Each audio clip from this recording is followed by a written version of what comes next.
and I'd like to welcome you tonight.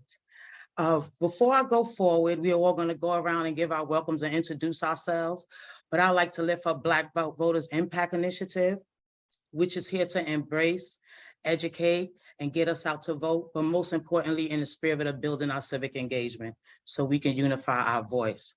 And also, I am so distinguished and honored to be a member of the most lustrous Delta Sigma Theta sorority incorporated. And I'm so gracious to be co-hosted with one of my sorors and also a member of the Divine Nine. So I'm gonna give everyone a space to give a welcome before we go forward. And I'd like to open it up with my soror, Lucy. Good evening, everyone. Welcome to Delta's Building Democracy. We are so excited to have everyone here. We're excited for our panelists that we have. As my soror, Dr. Shaniqua Smith stated, my name is Lucy Britton. I'm currently the chapter president for the Charleston Institute Alumni Chapter. And as many people know, Delta Sigma Theta, we believe in sisterhood, service, and scholarship. So part of this service is working in our 5-point programmatic thrust, and that one of the main thrusts is political awareness and involvement. So we are excited to have this forum available so that we can let our community members know about what's going on in their community and how they can be impacted in making such that power that we need, the voices that we have. We want to make sure that our legislature knows about it. So I am going to take this time to introduce Bobby Robinson, who is a member of Omega Psi Phi Fraternity Incorporated. He is the former district representative as well as the past local basileus, and in Greek terms, that means president. And he is currently the chapter chaplain for his chapter. Bobby. Thank you so much, Lucy, and thank you, Dr. Smith, for organizing this wonderful panel. As Sister Lucy said, I'm Bobby Robinson. I'm also an assistant pastor at All Nations Revival Center, and I'm also again, as Lucy said, I'm a former district representative for Omega Psi Phi Fraternity Incorporated. And just like the Deltas, we stand upon doing a lot of things in our community. One of those programs, one of the mandated programs we have is voters registration, education, and mobilization. And as you've probably seen, sometimes I put on some of my Facebook posts, we're out doing our strolls to the polls and, doing the things like that, always striving to get people to register to vote and trying to make sure that we keep a democracy where it's supposed to be, and that's literally a democracy. And so therefore, this whole panel, this whole ideology that's going on now is very important to us as Omega men. We stand on 4 cardinal principles, which are manhood, scholarship, perseverance, and uplift. And again, I just always believe that we hold on to those principles in life as men, college educated Black men. We'll be able to keep on making a difference in the lives of the people in which we serve, and particularly the marginalized and disenfranchised communities, which is what we strive to focus on the most. And of course, there's a host of other things that we could talk about, but I'm gonna yield my time to probably one of the most renowned men in the Charleston area, and this somebody's been a mentor of mine for many a years. I was a young person, looked up to him all the time. He used to minister at the church I grew up in, and of course went on to become a pastor himself at Grace Bible for many a years, and has just done a lot of great work in this realm of social justice, in the realm of voting, in the realm of youth development, in the realm of so many different things. And that's none other than Pastor Reverend Matthew Watts. So Pastor Watts, I turn over to you at this time. Good evening, everyone. As Brother Bobby said, Pastor Matthew J. Watts, I'm the senior pastor and teacher of the Grace Bible Church on the west side of Charleston. Also serve as the president of a Hope Community Development Corporation, a nonprofit that primarily targets work on the west side of Charleston, and also the chairperson of the Tuesday morning group, an eclectic group of individuals, most of which are from or connected to the west side of Charleston, that really tries to kind of promote social justice by trying to develop and advocate for specific pieces of legislation that we think can lift up low-income people in general, African Americans in particular. Good to be with y'all this evening. Hello, my name is Lakeisha Lloyd. I am a common, I'm sorry, I got all those kinds of tongue tied, didn't I? Y'all, it's been a long day. Let me start over. My name is Lakeisha Lloyd. I am a climate justice organizer for Common Defense, as well as the lead organizer here in the state of West Virginia. It's a pleasure to be with all you this evening, and I will pass it back over to Dr. Shaniqua Smith.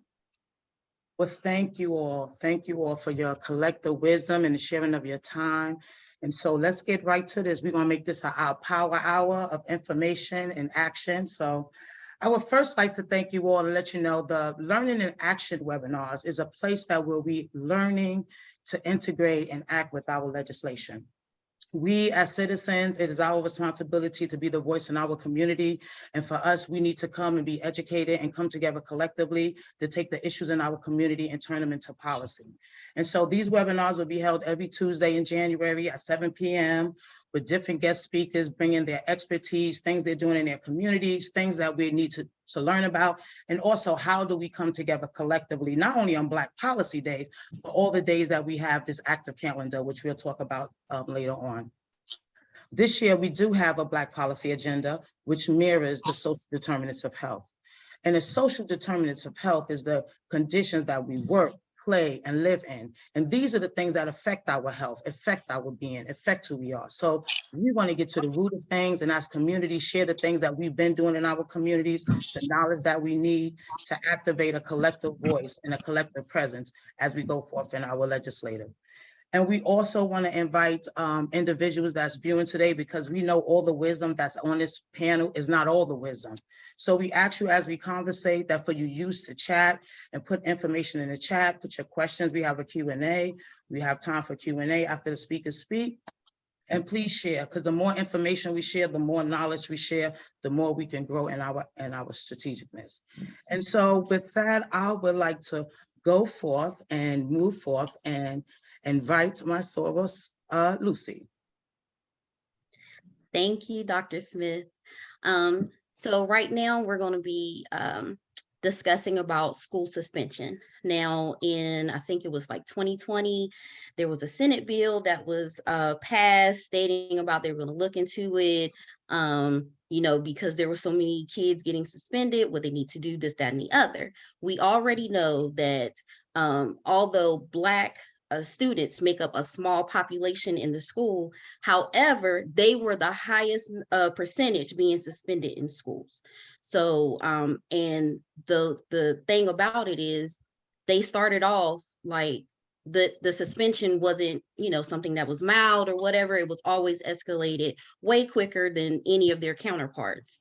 So the thing that we want to talk about is what can we do in the community to talk to our legislature, for them to actually do something about this, because not all of our kids deserve to, we also have to think about what is going on in their lives as well. So because of that, a lot of the times when they get suspended for things, some of the things can be just, like a disciplinary type thing, something that they can work, the teachers or the counselors can work with, even if they go to an outside source to be able to assist them. So as community members, concerned community members, Reverend Watts, what is it that we can do so that we can let them know this is not something that we're okay with? We're not okay with you treating our Black students in this manner. Sister Lucy, thank you for tossing it to me. And I want to ask you a quick question. I can either start from the bottom up, I can start from the top down. So what do you want me to start from? The bottom up or the top down? Let's go ahead, start at the bottom, and let's build that foundation and work our way up. How about that? As a former engineer who studied soil mechanics and foundations, I always like to start with a solid foundation, right? Because we all are built upon the rock, and you know who that is, right? Let's talk about what we can do at this lowest level, the foundational level. First of all, we have to understand that children are suspended from a school, right? That's where suspension starts. And discipline is controlled by the principal, which he or she normally delegates to the vice principal, who normally handles all disciplinary actions in the school. That's the first thing that we need to understand. So where can we kind of start? We can start by, first of all, educating ourselves on something that's called the Local School Improvement Council. A lot of people aren't even aware of that. The Local School Improvement Council is a group that was created by statute, by the law, that every school in West Virginia, 685 schools, have to have a local school improvement council. And on that council, there's teachers, there's parents represented, community representative, school service personnel, et cetera. It's a kind of a diversity collective group. That group is supposed to review all discipline at that school. That group is supposed to make recommendations to the superintendent in terms of how discipline could be improved. There's a handful of people that's aware of the local school improvement council. One of the few is Dr. Shaniqua Smith, because she's involved in local school council at several schools. That's the first place we could start in terms of educating ourselves. These local school improvement council meetings are public meetings. Therefore, even though you're not a member of the council, you can go and see what are they discussing disciplinary matters. So that's a place that we can start as individuals, concerned citizens, to educate ourselves about the schools in our community, our area, the schools we're concerned about.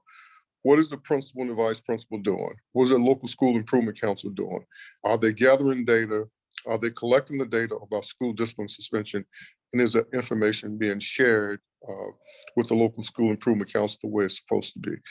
The second thing we can do, we're not pleased with what we find there, is we need to schedule a meeting as groups with the local school superintendent. In Kanawha County, it would be Dr. Tom Williams, and have a conversation with him about school discipline.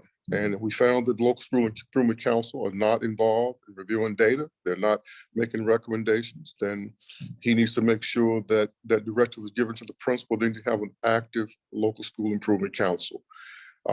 Thirdly, I think this issue has to be brought before the local school board, right?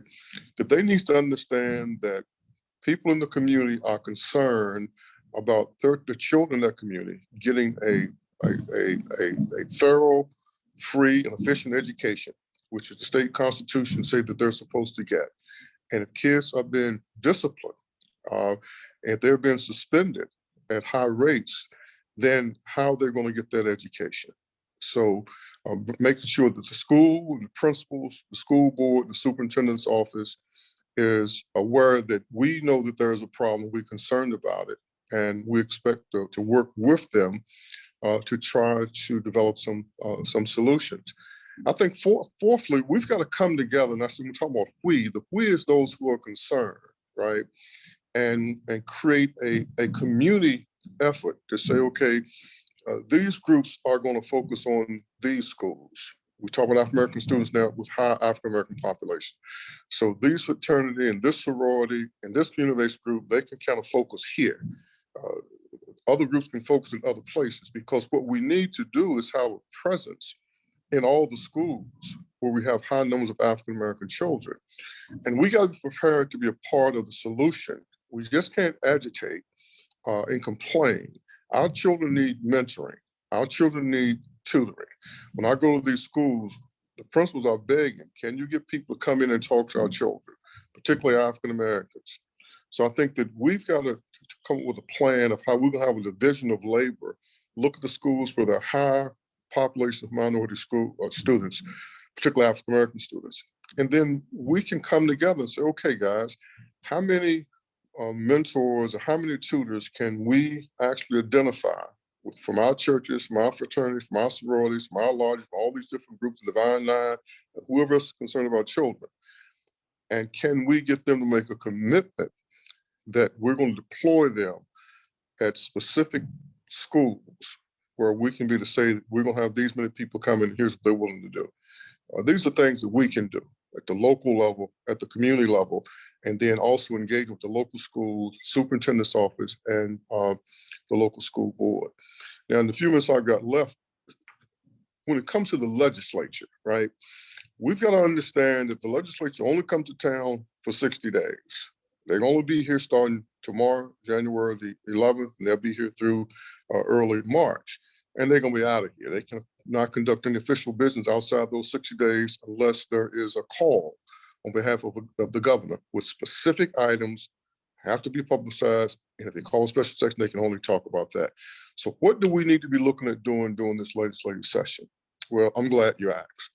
Number one, you referenced the bill. It was Senate Bill 723. And the code is chapter 18, article 2, section 43, 18-243. It's a little 2-paragraph bill. And it's, I think the name of it's Actions to Address School Discipline in West Virginia public schools.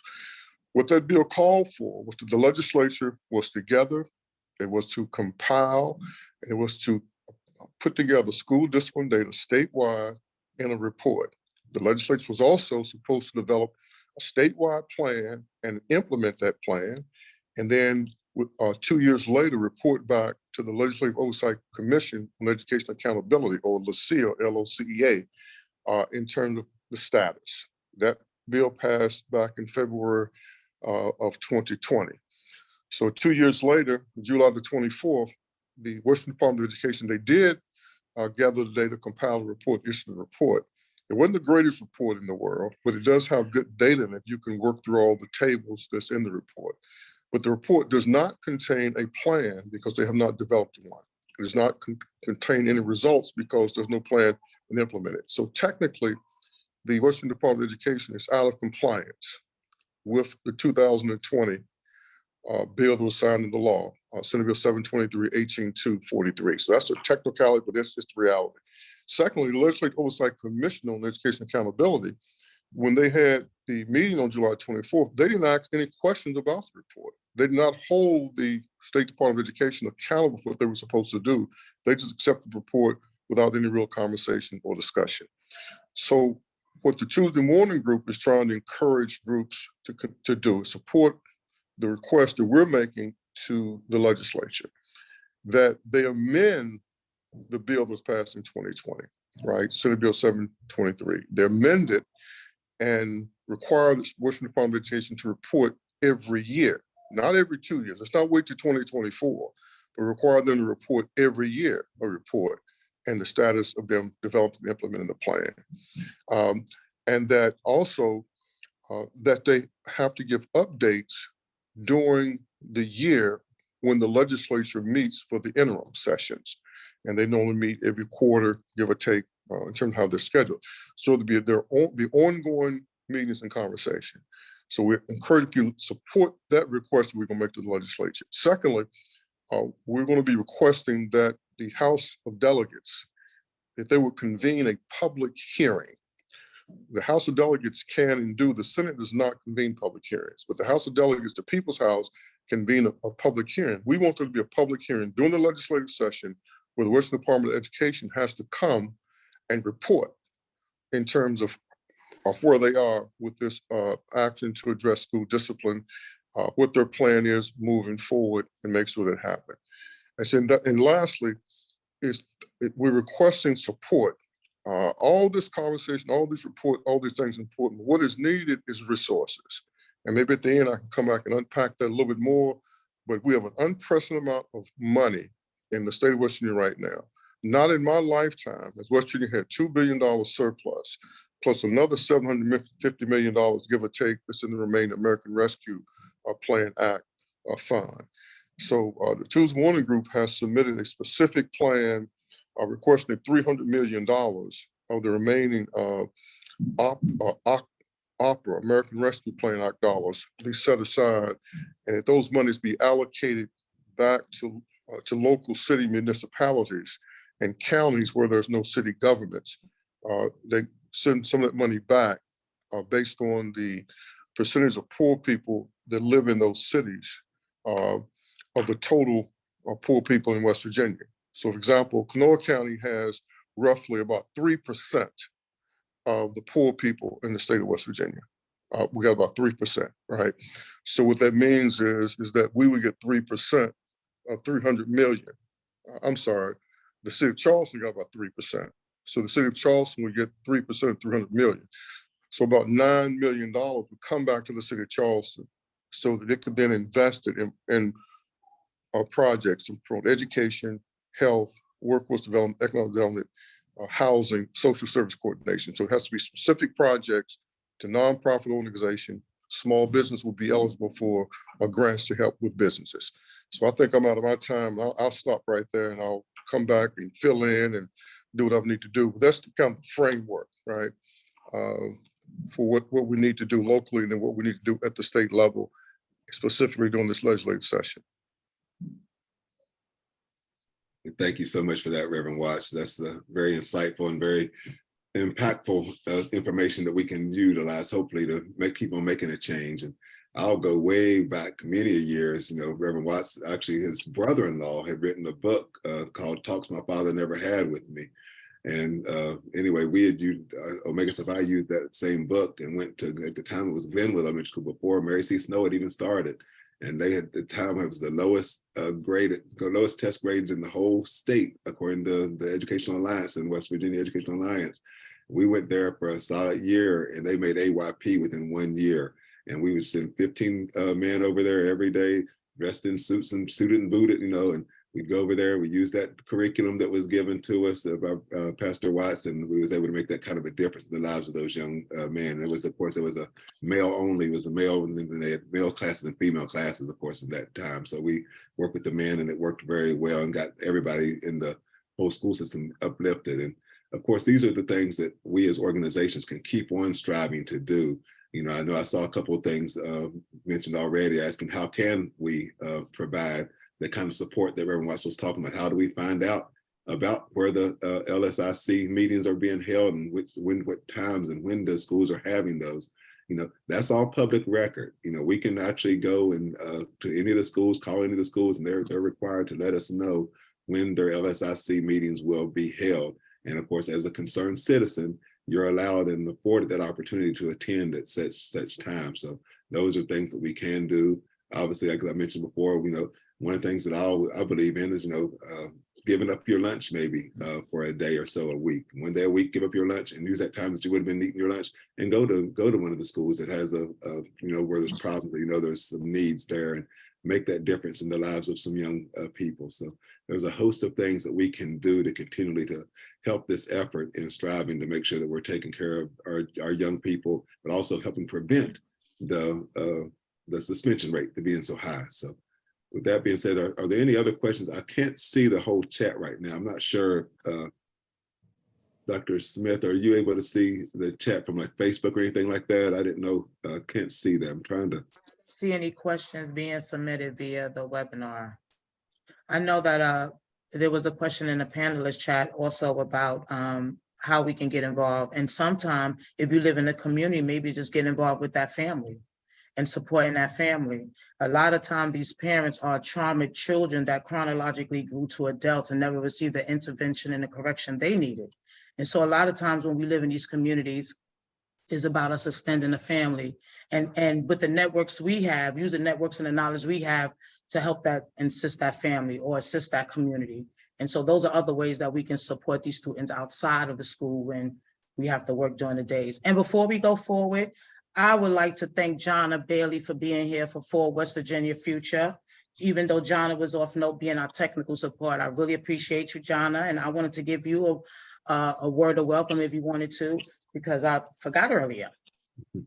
Oh, thank you. Thank you. Happy to be here, happy to support and to learn all about the issues that we can take action on together. So thank you all so much for all that you do. All right, I'll pass it back to Brother Bobby. All right. I Well, don't thank you, know, Dr. Smith. are we gonna have any opportunity to come back and respond to some of the questions or what? Yeah. Because I tried to, you know, not use all of my time, because I thought we were gonna have some opportunity for questions. Yeah, we're going to come back in a little bit. We're going to, at this time, though, we're going to turn over to Lakeisha Lloyd, and she's going to tell us a little bit about the environment and ways that we can better make sure that the environment and our health and all those things, kind of how it all ties in as well for making us the community that we need to be. So this time I'll turn over to my sister, Lakeisha Lloyd. Thank you, Sister Pastor Robinson. That's how I've always addressed him as such.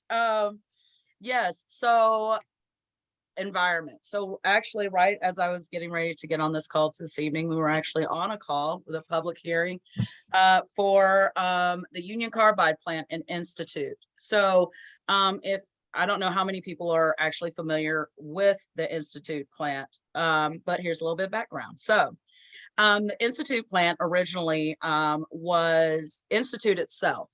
A lot of people do not know this, but is actually one of the many free slave communities that we have here in the state of West Virginia. It was actually property that was owned by a free enslaved woman who then bequeathed it to her children, which is now what we know as Institute. And like we have seen throughout history and what we are seeing current day throughout the United States, depending on where you're at, whether you're here in the Kanawha Valley, here in Charleston, West Virginia, Flint, Michigan, Jackson, Mississippi, and of course the chemical Cancer Alley that we know in Louisiana. Union Carbide plant releases a chemical called ethylene oxide. Ethylene oxide is a chemical that is used to create sanitizing solutions that you see in hospitals, medical grade purposes for cleaning, as well as what a lot of people do not know, because of it's highly flammable. It is actually used in military weapon systems, such as our rockets, because of its flammable nature. Now, this plant has been in this community for a very long time. World War II, it was a rubber plant. But now what we're seeing is that it's very cancerous. It's very cancerous and it causes a lot of health issues. Right now, the Union Carbide plant is ranked in the top 35 of hotspots of most cancerous areas in the United States. And of course, we have West Virginia State University right next door.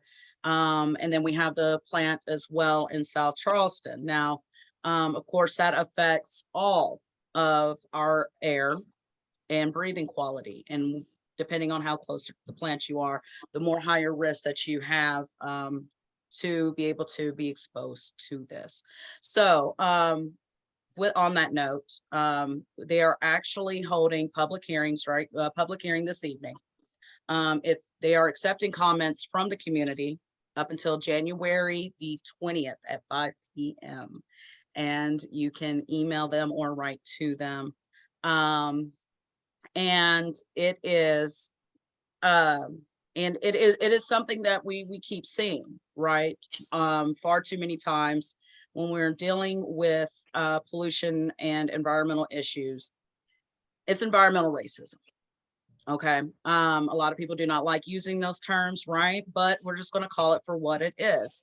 56% of Black American communities are exposed to more pollutants than they actually create. We do not create these problems. They are brought into our communities.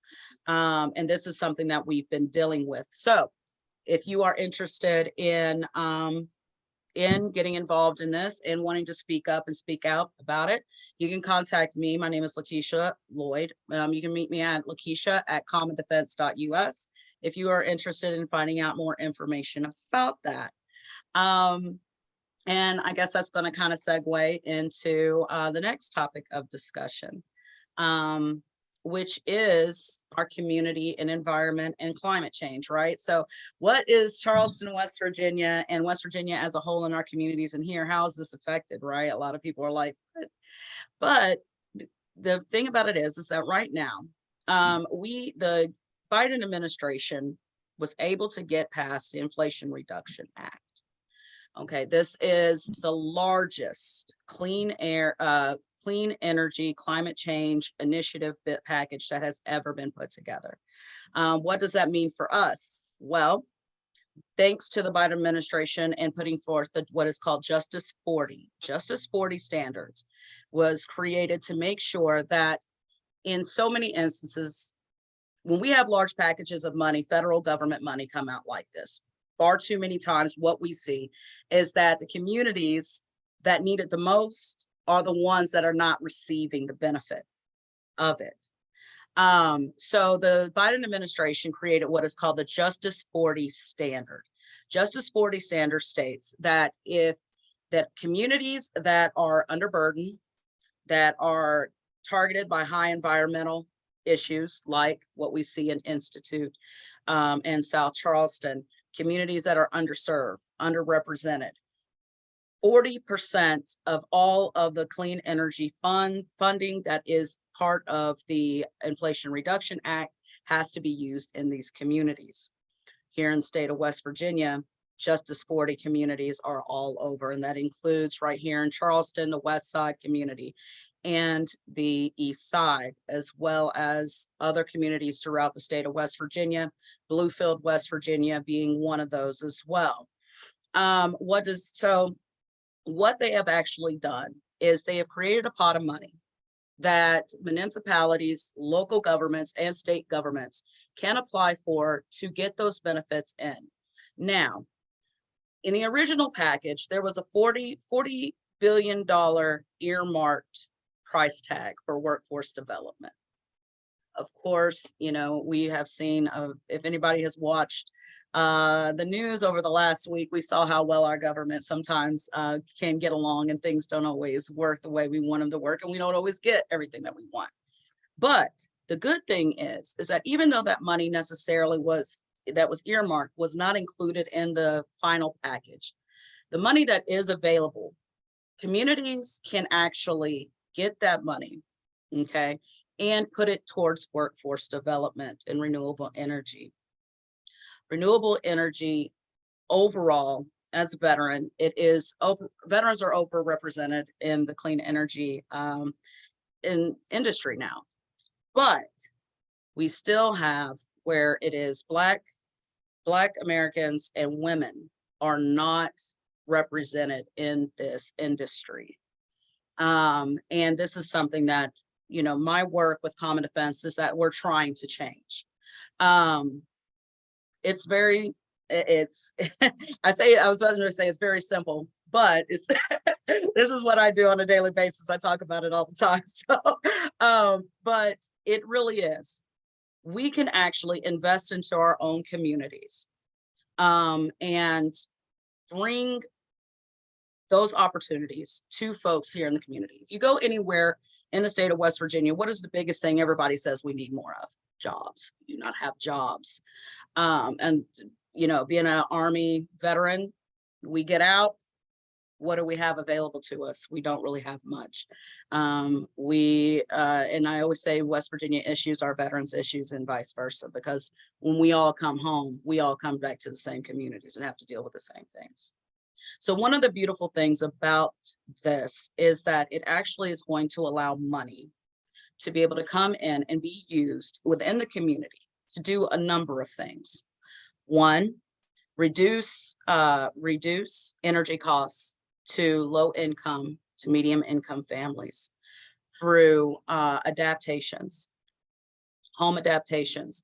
Landlords can actually apply for funds to be able to actually adapt these homes to be able to reduce emissions. Homeowners will be able to apply for tax credits if they do work on their home, if they install a heating pump, if they put an insulation, they can, all the money that they spend on that, they can actually use towards receive credit on their tax return. And then jobs. You know, one of the biggest travesties that has happened, especially in the Black community, is the removal of trades from our high school. It used to be that when you went to high school, even in my, you know, I'm 40 years old, even in my time, you know, you used to be able to go to school, go to high school, and you could become a mason, a plumber, an electrician, a carpenter. And you could actually go and own your own business and be your own business owner. You did not have to go out here and spend all this money on loans trying to get a college degree. You could feed your family, provide a roof over your head, and actually have a good living. With this actually allows us to do that again. We can be able to work with trades such as myself, I'm actually in talks with several private businesses that are in the solar renewable industry. And guess what? They need workers. They are hiring, right? And one of the biggest things is that they're looking for is something that you don't have to go to college to get: electricians, you know, masons, carpenters, all of the things that we need to be able to build the infrastructure for renewable energy, to be able to maintain that infrastructure, and as well as create opportunities for people to become small business owners as well. This is something that's very doable, and it's so feasible. All you have to do is just reach out to the government and say, hey, I want some of that money, which we very much can do here on the local and state level. So as far as workforce development goes and renewable energy, this is something that is so badly needed. Coal has 5 years. That's the story. That's the part nobody wants to say, right? Is that 5 years, coal will dry up and there's going to be a lot of people without a work. And this is something that this industry is something that's not only comparable in pay, but something that you can do and be able to create your own business and have that small business power again in our communities. Just a lot of people just don't know that this is available and that this is out here and that it's feasible. So that is that spiel. So if anybody has any questions for me, you please reach out to, and I'll be happy to answer. Thank you, Lakeisha. I will ask that you, as well as Reverend Watts, please put your email addresses into our chat so that our participants are able to contact you with any further questions, or even to be able to be a resource themselves to assist in the efforts. Now, there are 3 questions. The first question is for Reverend Watts. Are there any plans to make the surplus budget information known to the community? I think the average West Virginian is unaware. Can't read today. I don't know what's going on. I'm tongue-tied. I think the average West Virginian is unaware, and it might make a difference if there were a campaign that focused just on making that information known so that we can hold the administration accountable. That is a good question. I appreciate the question being submitted. I mean, the Tuesday Morning Group, you know, and my little organization, Hope CDC, we've tried to do that. I'm on the Facebook at least a couple nights a week talking about the money that's available. Quickly, a couple things people need to understand. The budget surplus, the $2 billion in the budget surplus they're talking about, that's money that we have above and beyond all the bills that we owe for this year, right? So we got the budget all taken care of, and there's $2 billion left. We have, as a public, we have almost no input on that. By the Constitution and the way we're set up, the legislature has the authority, basically, to budget how their money's going to be spent. We can give them our ideas, we can call them, we can talk to them. But the bottom line is that they're going to make the determination how the money is spent. But listen tomorrow to the governor's State of the State address, because by our state constitution, the governor has the responsibility to submit a budget to the legislature as to how he thinks the money should be spent. So the governor has to submit his budget to the legislature tomorrow, the first day the legislative session starts. Here's how I want to spend $4.5 billion in general revenue, whatever that number is going to be. He submits it to them. And then they take his budget, but ultimately they will decide how the money is going to be allocated. And then they will send it back to him at the end of the session. And he can either take stuff out, but he can't add anything back in. That's just the way it works. There's not a whole lot more we can tell you about the budget surplus, but the governor's budget will be made available, and it should be online so people can see what the governor has submitted to the legislature to be in the budget. Then what we can do as citizens, we then can advocate with our legislators, we can advocate with the ruling party that's in control of the Republicans and those in the Finance Committee to try to get them to consider things that they will put in the budget as they're working on the budget for the rest of the legislative session. Then they'll finalize the budget at the end of the session.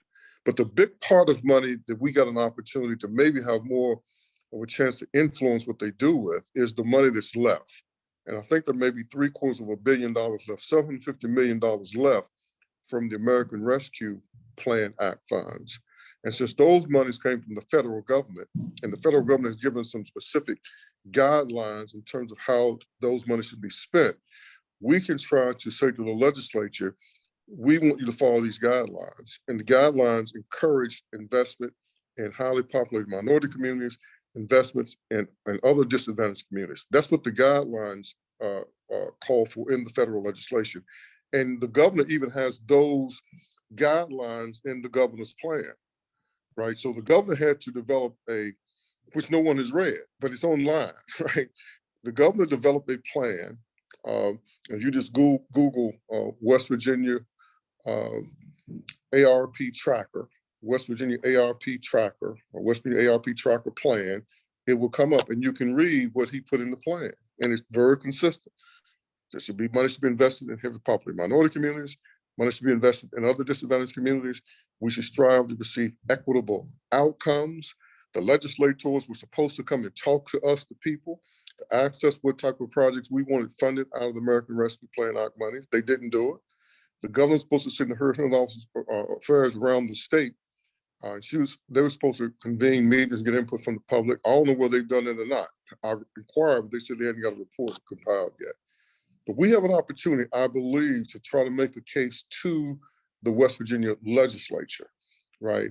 The Republicans are controlled to try to get some funding in that. And I'll just briefly share what the Tuesday Morning Group has submitted. We submitted a plan encouraging them to set aside $300 million of the ARPA dollars, $300 million of the ARPA dollars, and then allocate those dollars to cities around the state based on the percent of West Virginia's poor population that resides in those cities. And as I said earlier, for example, Charleston will be eligible to get maybe about $9 million, right?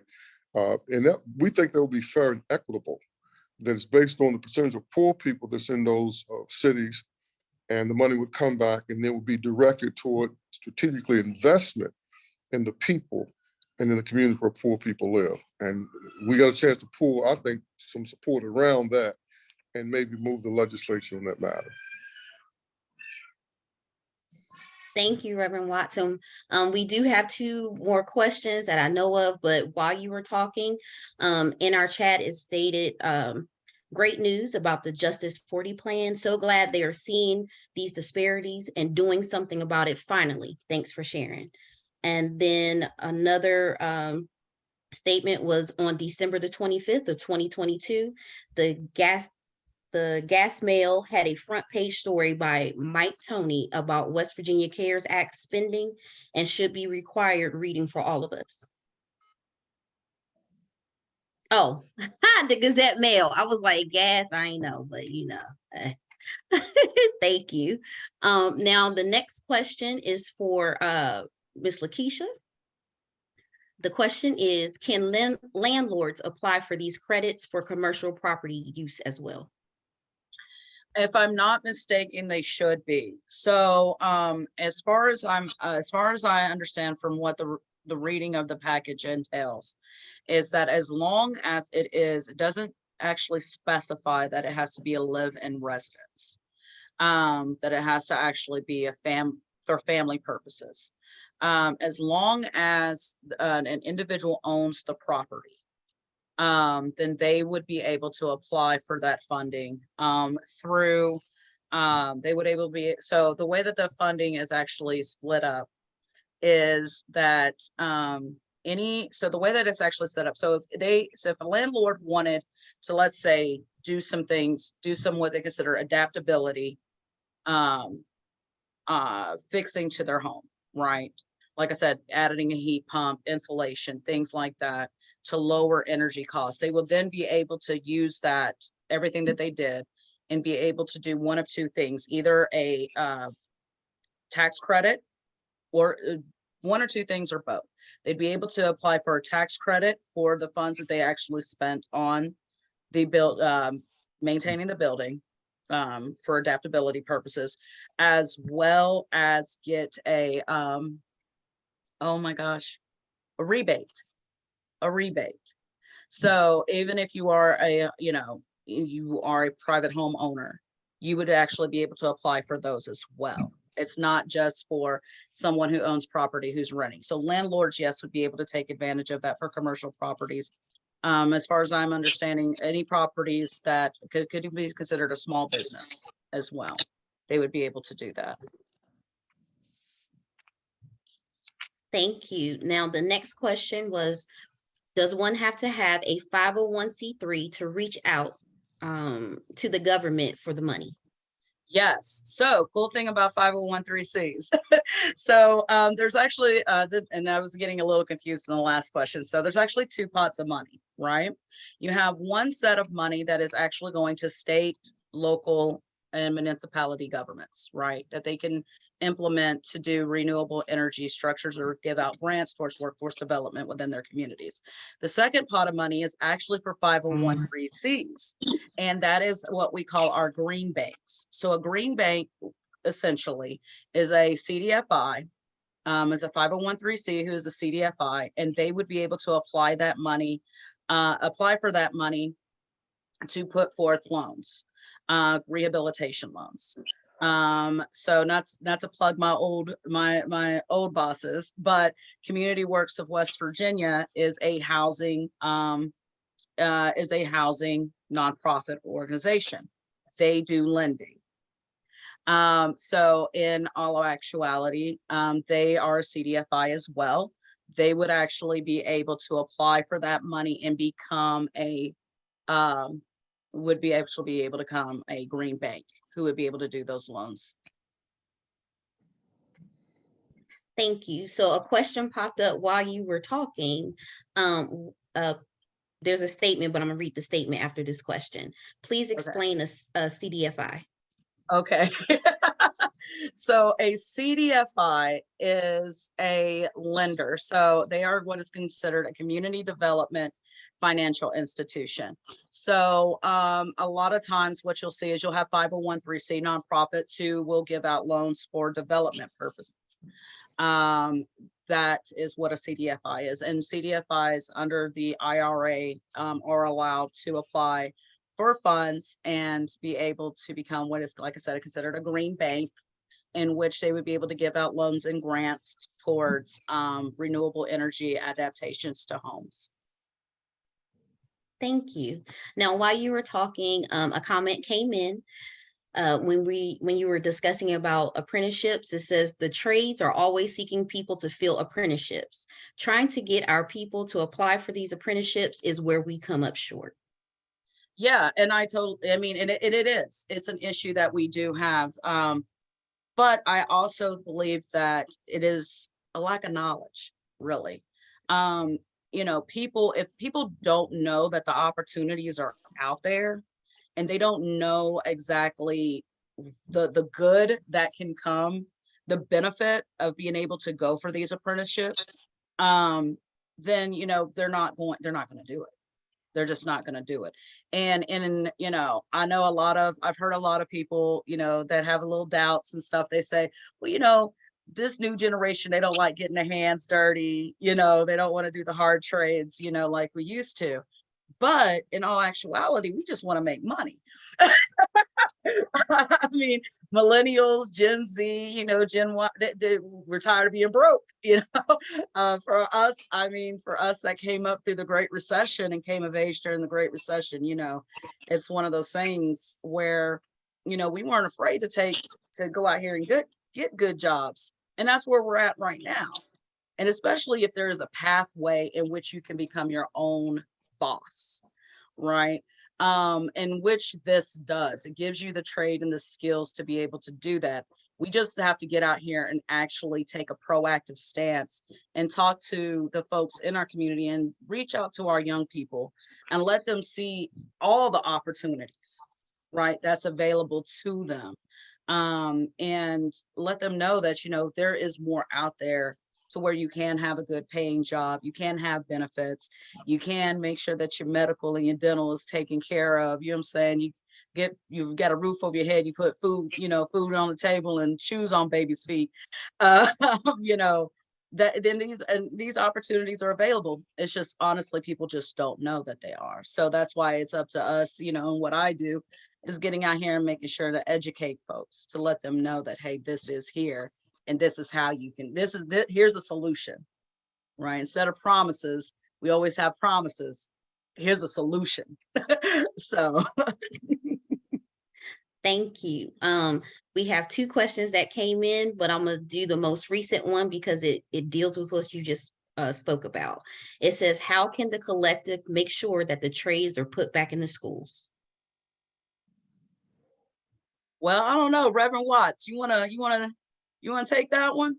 Yeah, I will take that one. And I would say the trades, they're not out of the schools. They're just not offered the way they used to be offered. right? So they're no longer at the school that you would go to as a high school. We have a very sophisticated, very well-funded career technical education center system, but it's not going to be a Capitol High School. It's going to be at Ben Franklin, then the Dunbar Institute community. It's going to be a Carver up in the Randbell area, right? So these are, you need to go and visit these places. This is top of the art training and skills that young people can get. We've got to educate the parents. We got to educate the children to realize that these centers are available to them, and they can take advantage of the training, and they can come out making $65,000, $70,000 a year with the certification of electrician, as a plumber, as a heavy equipment operator. It's already that, right? But we have the stigma associated with the trades because of our lack of knowledge and understanding. And it's a major educational campaign. You go to Ben Franklin, you go to Carver, you're not going to see but a handful of Black kids up there. You got young women graduating, young men graduating as nurses out of Carver and going right to work over at CMC or Thomas. I mean, the opportunities are there. But here's a problem is that these trades now are not like they used to be. You've got to have kind of basic reading skills, and you've got some basic math skills. And in many cases, our kids are so far behind in their reading and their math that they're at a disadvantage in the trade school. But it's something we've got to work on. The Tuesday Morning Group and my little organization, Hope CDC, and Bob Hardy's organization, we've been trying to advocate for the reintroduction of pre-vocational and technical education at the early middle school level. So start exposing kids to these career opportunities in career technical education, the trades that Lakeisha was talking about. But we haven't been able to persuade them to do it at this point, but we could continue to advocate for that. And I think the money is now available, at least while this American Rescue Plan Act money is available, to do something like that. Thank you. Now, before I ask the next question, well, I think it is 2 questions. I hope everyone has had an opportunity to look in the chat. Miss Jonna Bailey has been placing some very good information in. So everybody please utilize it so that we can do our part as concerned citizens. The next question that we have is for Reverend Watts. Do you have a timeline for seeking a House hearing to hold the West Virginia Department of Education accountable for being out of compliance with the mandates of the legislation? Well, I've made the request today to the people that will at least take my calls. So I had a telephone call today with the House. Okay, thank you. Another question, is it possible to work with the Board of Education to promote this in our public schools? Is this opportunity linked with our public schools? I believe that's related to the trades. Yes, I happened to see that in the chat, and Lacey Watson, who wrote that. Lacey, so you know down in Bluefield, I'm speaking right to you, Lacey. All right, so Princeton Senior High School has the community and technical group right next door within walking distance. So, you know, there very much is, you know, an opportunity to get with the Board of Education and, you know, connect with our students on this. It really goes down, and it's a lack of knowledge. Being able to bring those parents into the fold, you know, being able to bring those parents into the fold, being able to look at, you know, that's, for example, I'm going to get a little personal here. My son just graduated from Capitol High School this past spring. And many of his friends, you know, they went to Carver, or some just did not think. There was a lot of kids that didn't think that they were going to make it. You know, how am I going to make it to college? You know, a lot of them didn't even know. The ones that did know that, you know, that was available, they went, right? They went to Carver and were able to come out with a trade, right? And go straight into work. A lot of students, a lot of families, a lot of parents don't know that this is available to their children as a pathway forward. So I think that, you know, working with the public schools, working with the, you know, local Board of Educations, bringing everyone into the fold, you know, it kind of goes back into, to what Reverend Watts was speaking of, you know, even with the suspensions, right? We have to bring the community into it. We have to get the parents involved into this. And that's the only way that we're really going to, you know, and when the community gets involved and the parents are involved and their knowledge is there and the information is getting to them so that they can make the best decisions for their family, children, you know, high schoolers can make the best decision what they want to do moving forward, is something that I think is in the best interest of everyone. So I don't see why, you know, I would be a little disappointed if a school or, you know, Board of Education didn't want to look out for the interests of all their students, so, and their futures. Thank you. I do want to say, I want to thank everybody for their questions. I do see 2 more questions. Since we were talking about the apprenticeships, I'm gonna go ahead and continue on that route. And then I have a question for Reverend Watts. So regarding the apprenticeships, are not apprenticeships geared more for union employment than small business individual entrepreneurial development? Well, they can be both, right?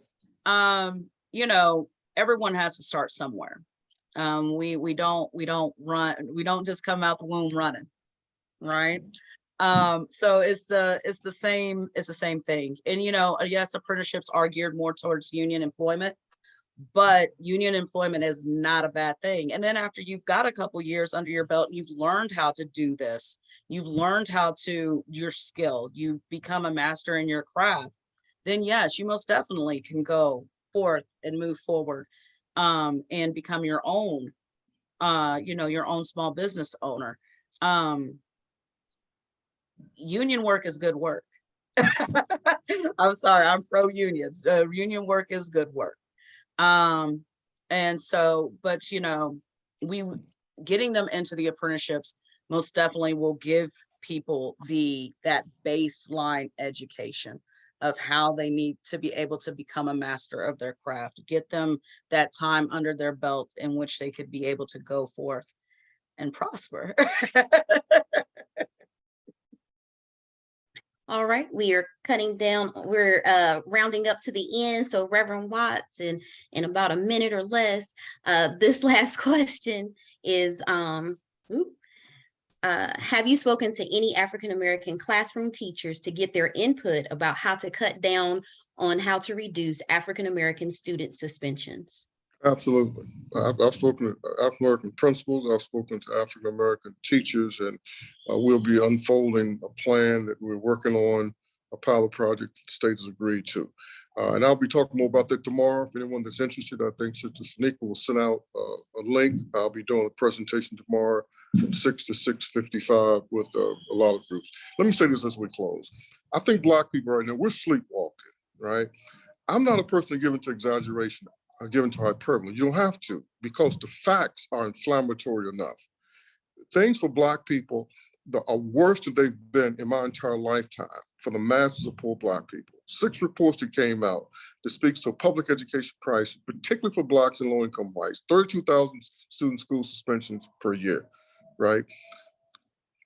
State standardized test scores still way below the pre-COVID-19 levels, and Blacks are the poorest performing group of kids in the school.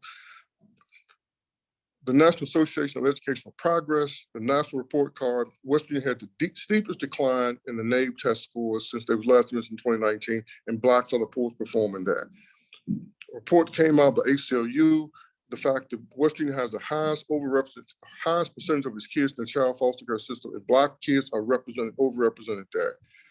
West Virginia is the second or third least educated state in the nation, and West Virginia Blacks are the poorest at the bottom of the educational line. I'm telling you, we have a major education crisis, and the Black community is going to implode in many places after all this COVID money has gone through. People have been propped up by a lot of this money that's gone through the system, and once that money works its way through the system, I'm telling you, we're going to be in trouble. We don't have masses of our people don't have the literacy and numeracy skills. 70% of the children at Westside Middle School are reading on a 3rd grade level. Edgewood Elementary School is the highest rated school on the west side of Charleston, 276 out of 375 schools. Grandview, 307 out of 375 schools. Piedmont, most of those kids come to the west side, 370 out of 375 elementary schools. And Westside Elementary, Mercer Westside Elementary is 374 out of 375 schools. And Westside Middle is 169 out of 169 middle schools. I mean, this is an educational crisis. It's a tsunami that is taking place. So we're trying to sound the alarm and gather people together around this education issue during this legislative session. And then we've got to come together and decide whether or not we're really going to put in the work that needs to be put in, because what we're doing is just simply not enough. And we got to decide whether we're going to put education as one of the top things on the agenda that we're going to work on collectively, churches and lodges and sororities and fraternities and community-based organizations. So we're getting ready to put together a big plan for the west side of Charleston. They've hired some very capable and competent African-Americans to lead this pilot project as community and school coordinators. You will hear more about that project as well. If you can, watch the state school board meeting tomorrow. President of the state NAACP will be there, Dr. Clausell, Mr. Clausell, Darrell Clausell, and I'll be there. But tune in tomorrow if you can at 6 o'clock, and you'll find out more what we're talking about and how we're trying to pull everybody together to create this pilot. Hopefully it can be used around the state. Thank you, Reverend Watts. Now, on behalf of the Charleston Institute Alumni Chapter, I do want to thank everybody who participated, including our participants that asked questions, listened to all this information. We do hope that you will actually put it to use and help our community. Brother Bobby, you're on mute. I'm sorry. Thank you, Lucy. And thank you, Dr. Shaniqua, for hosting this, organizing this group of people, and for Lakeisha and for Reverend Watts. Thank you so much for your insights and all the information he was able to give out today. It is always, we know that without knowledge, obviously, we can't do anything, so therefore we have to get the knowledge, have to get the information. Now we have the information, what we're going to do with it. And that's the key. And I think a lot of this stuff we've been talking about for many years. We've had little startups at times, and kind of like a lot of false starts. It's time for us to come together and really start making this run and making this like it's a marathon and not quitting until we see the end results. Many of us have been very successful. Many of us have done real well through the processes, and some have not done as well. We have to make sure that we're the ones that's trying to make sure we make all the marginalized, all the disenfranchised, all those that are not at the level to be able to fend for themselves, that we can make sure that we are the ones that's going to fend for them and make sure that they get the necessary resources and opportunities that should be available to all those that are in this country that we call the United States of America. So with that being said, I'll yield my time back to Dr. Smith or I guess back to Dr. Smith. Yes. Thank you all for your time and your collective wisdom. And I ask you for a couple of minutes while Jonna dropped these important chats and these announcements that I have in the chat. And also with the trade schools, I just would like to say, even at Capital, there are a lot of trades that people don't know, that the children can actually take the trades from the 11th and the 12th grade and already graduate with certification. So, and like Reverend Watts said, our kids need those basic skills to actually get over there. So these are more conversations that we have in extra places, as we have webinars coming up every Tuesday. Next week, it will be criminal justice and economics. Reverend Watts will also be a speaker guest there to talk us about this ARPA money, give us more explanations on how we could put voice and actions to these this extra money. Jonna put in a chat, West Virginia Center of Budget and Policy has created some action forms for us. The chat is in the link. And this week that we have a letter in there to address the school suspension. So if you click on that link and you put in your address, it will direct this letter directly to your legislator. You can write your whole new letter, or you can accept the template and send it on, and you can add. So we really appreciate adding to that action. Tomorrow is the first day of legislation, is the Criminal Justice Day. If you can come down tomorrow, it would be great for us to come down and start learning. Next week is NAACP Day at the Capitol, which is on Martin Luther King Day. This will also be a great day for us actually to come down. And also, if you have some youth that want to get involved, please let them come to the PAGE program. You can have the children come down there from the age of 6 to 12 to actually have an experience in the legislation. Jonna would throw that chat in the chat. Also, Pastor Watts is having a meeting tomorrow at 11 o'clock, tomorrow at 6 p.m. I think the chat has been in there to invite you. And Black Bar Guard, Crystal Good, is doing fork reporting training. It is time for us to learn how to tell our own story. She is having a training on January 12th at 7:30. I asked Jonna to drop that in the chat so you can register, or you could go to Black Bar Guard and learn about that. And lastly, the West Virginia Center of Budget and Policy is having their 10th annual budget breakfast on January 20th at the Charleston Marriott. If you would like to attend, the link is there for you to register. And you also, if you need a scholarship ticket to go, check the box where it's media or guest officials, and then you can actually go for free. We thank you all. We look forward to seeing you next week, and let's keep growing and learning and building and putting action and strategy to our. Thank you and have a great night. Thank you, Doc. Okay, bye.